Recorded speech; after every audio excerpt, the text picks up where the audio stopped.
Mai ya janyo Malam Nasir El-Rufai dakatar da sai da ragunan sallah a Kaduna?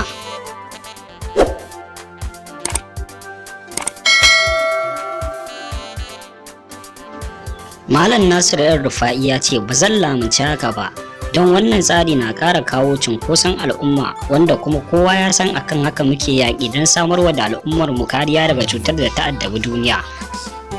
Ƙara da cewar duk wanda ya kasa raguna ya kwashe kannan da awa 24. Wannan shi ake kira da nama ya dahu romo ɗanye. Muna roƙonka da idan wannan ne karanka na farko a wannan tasha ka danna subscribe kuma ka danna ƙararrawar sanarwa. Mun gode.